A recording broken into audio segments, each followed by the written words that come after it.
What is up, YouTube fam? Welcome back to the channel and welcome back to another video, guys. Thank you for tuning in. Today's video, we are going to go over a few things with storing the C8 Vet. As I mentioned in my last vlog, I do not plan on storing it all winter this year. I will be driving it in the colder winter months and days that are, 30 degrees or less, as long as there's no snow or salt on the ground.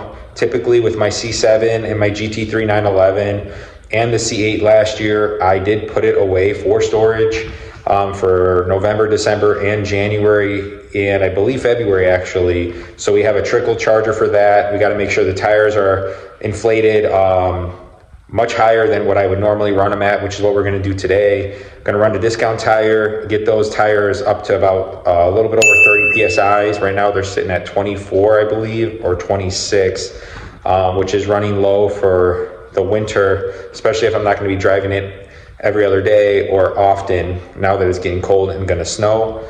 So I'm going to give you some POV drive footage with the Corsa Extreme exhaust, muffler delete, and high flow cats in the cabin, outside, some exhaust revs, and then things that you need to do if you are in a colder state and you do have an exotic or a sports car, supercar, whatnot, to kind of prepare the car for the winter months. If you're not planning on driving it, you will need a trickle charger to hook it up to, which I'll show you that in a little bit here, as well as your tires being properly inflated to the correct PSI or even a little bit higher. And then you can even get wheel little ramps so you don't get what they call bald spots on the bottom of the tire, which I've never had that issue, but I think that's if you're really leaving it not touched for about 3 to 4 months on cold surface concrete, it can flatten the tire on the bottom. I've never had that issue, so I don't know if it's necessarily worth it. I don't use that, but the trickle charger is a must, especially on McLarens. Those batteries go bad super fast, and then getting those tires properly inflated, as well as a nice clean wash and wipe down before the winter months. Let's go ahead and get her pulled out, wipe down, get some air in the tires, and then properly prepped for the upcoming snow and winter months here in Chicago. If you like this video, guys, please don't forget to give it a like, smash the thumbs up button, share it with another car enthusiast. Sit back, relax, guys. Appreciate all the support. Guys, I went to go start the Vet. Couldn't find my keys and wallet anywhere. Look where I left them. So we had some people over last night in our backyard with the fire. Look at this. Wallet and keys, both back here all night long. Absolutely crazy. Well, we got it secured, so let's go ahead and pull this bad boy out. It's gonna be a loud one.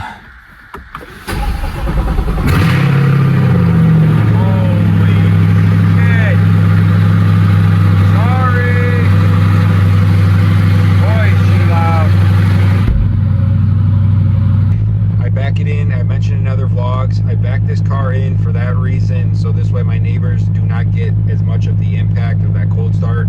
It's more of my house that rattles and shakes. You can see why a neighbor would be pretty upset, and I don't have valves to keep that quiet. So ironically, for today's video, like I just mentioned, we're gonna go put some air in these tires since it's getting colder, and my tire pressure light is actually on, and it's showing how low these tires are, 26. So we got to get those up to 30. I'll have them full out to probably 32 today, just because it's winter and the tire pressure drops. Jeez, man, the warm idle is insane. This thing is so fucking nasty, so loud, guys. It does suck that I took out the valves, because sometimes I do want to pull this out and not, upset anyone or the neighbors with how loud it is. tell you guys what though.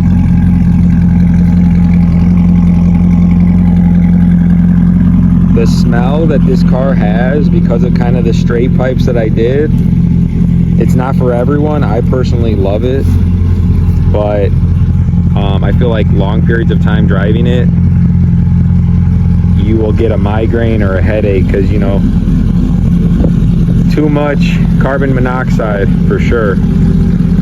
Keep in mind, guys, this sound is without headers. I'm going to do headers in the upcoming videos, so stay tuned. Loudness is just from the Corsa Extreme, muffler deleted X-pipe, and high flow cats.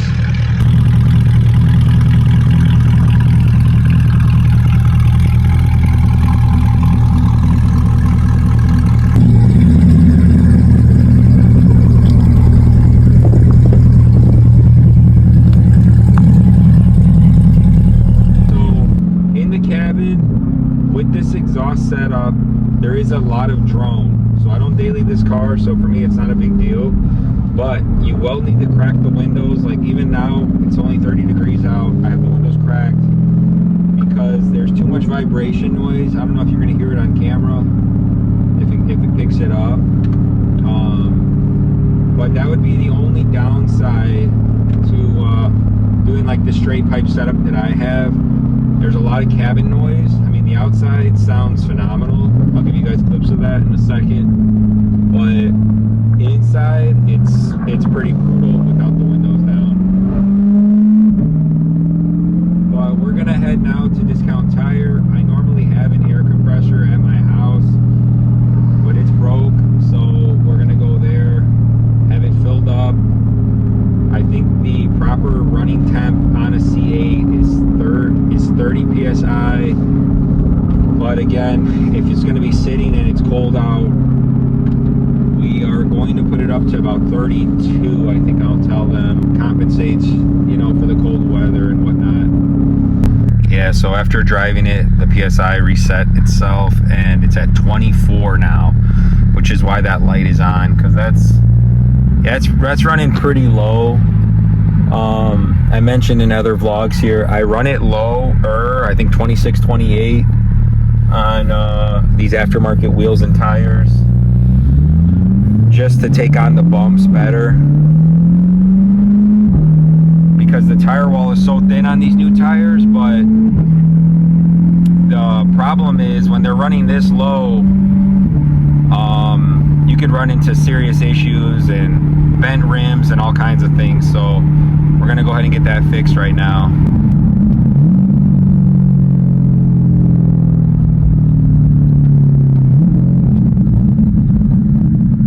The downshifts, when you put an aftermarket exhaust, the downshifts and the acceleration are just a complete game changer, guys. If you're on the fence, definitely do it.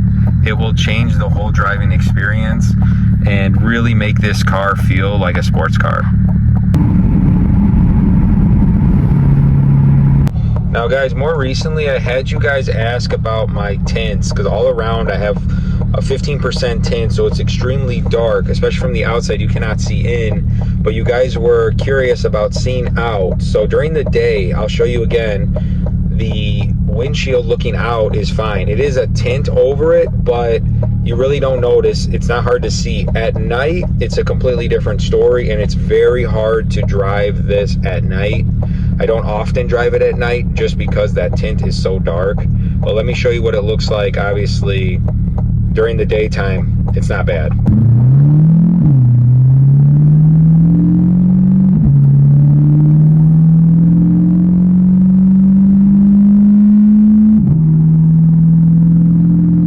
So as you guys can see, the visibility, and this is through a camera lens, but it's not bad at all. You can see everything. It keeps all that sun out. So in the summer, honestly, not only for the looks, but for the heat, the inside stays so cool that I don't ever really need to worry about hot leather or anything like that, or the bubbling issue on the dash. This protects that and prevents that from happening. So that alone, I would definitely recommend getting your windshield tinted. Maybe not go as dark, because you don't want cops pulling you over. I do get pulled over all the time for this, but Visibility during the day is fine. At night, you will struggle.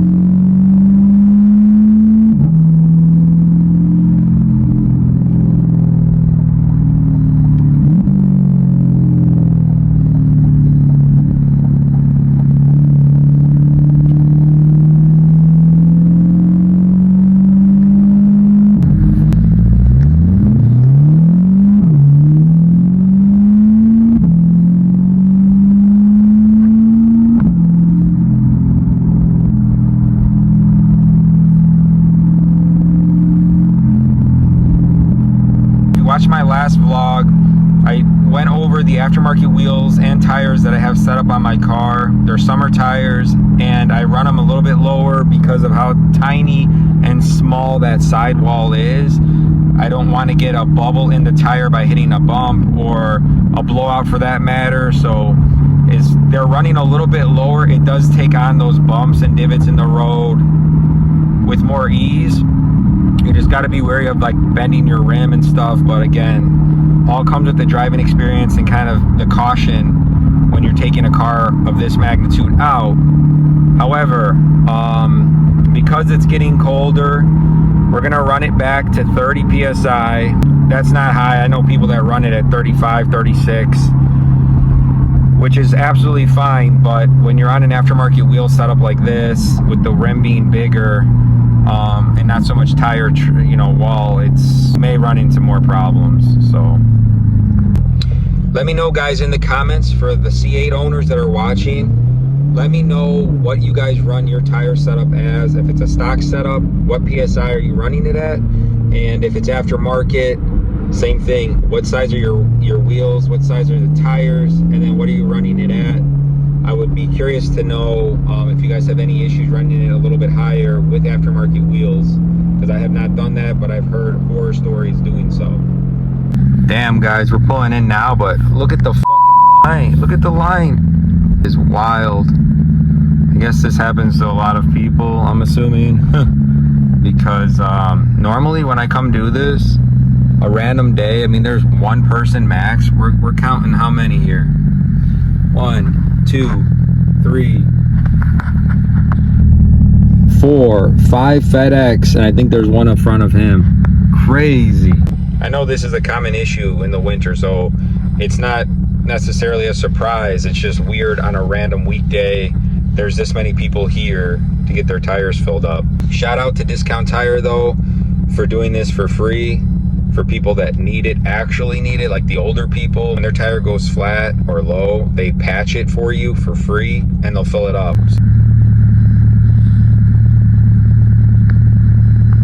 Now, of course, I missed it, guys, but buddy behind me was taking pictures or a video of the car. And what's cool about this, I mentioned in my last vlog, the camera lets you see like crystal clear, better than the mirror. So I run the camera almost all the time, unless I really need it for like the nighttime and the lights are like shining too bright through there. But this is always going to be the better move as opposed to the mirror, because it literally shows you a clear picture of them, even a little bit around, as well as at night with the lights, it takes it better than a mirror does. They were busy. I've been here for 20 minutes waiting. Crazy.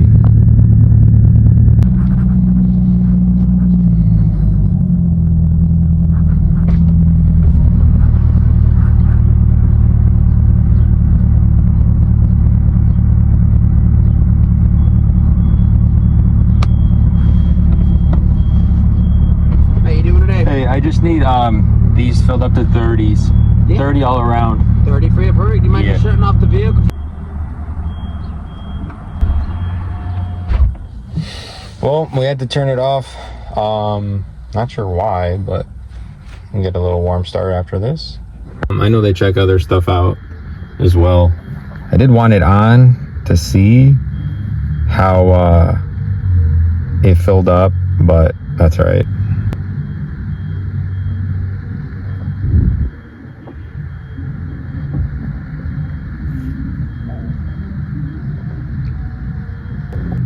There's the magic number, boys.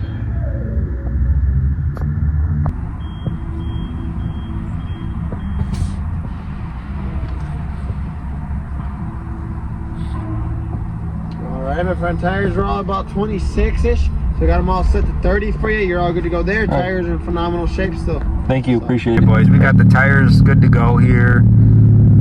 Just under 30. He said 30, he filled them up too, but they're showing a little bit lower right now. They're gonna warm up though, so they'll probably jump to 32.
So I just noticed on the wrap, the problem with the satin, right? You see all that dust and grime, but when I wiped it down, I used a rag that's been in my car for, man, at least I would say 6-7 months, and I used it to wipe my wheels, and I forgot all about it, but I wiped the wrap like clean, and now there's scratch marks on the back.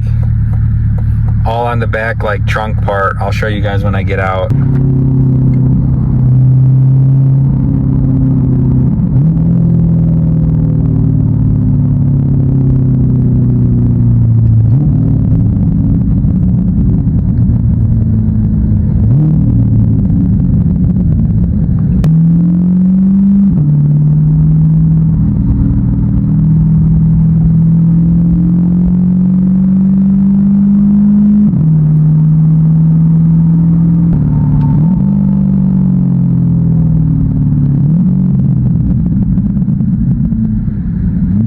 Alright guys, so I'm not in the sunlight right now, but I want to show you the scratches I was talking about.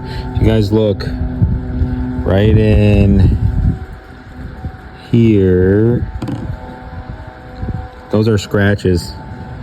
Unfortunately, you don't feel them though, so maybe I can get them out with some spray wax or something, but it's all across the back here. Those are scratches. So in the sunlight, they actually look like scratches, but you don't see it. I mean, here's from a distance, you barely can see that. The satin hides it so well, but still, if you're as meticulous as me, it's gonna drive you crazy.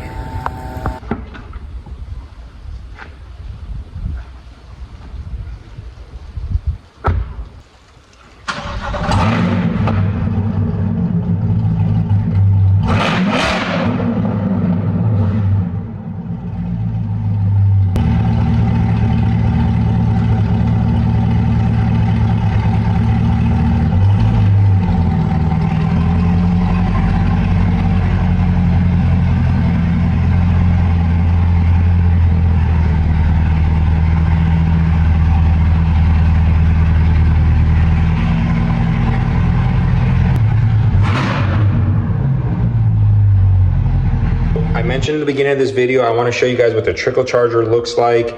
Next video, I will show you how to install it, how to properly set that up and read it to make sure it is green status and the battery is idling at fully charged. Let me show you what this looks like. So it's going to come in a nice box like this. You could use aftermarket trickle chargers. I would never really recommend that, only because you can run into battery problems.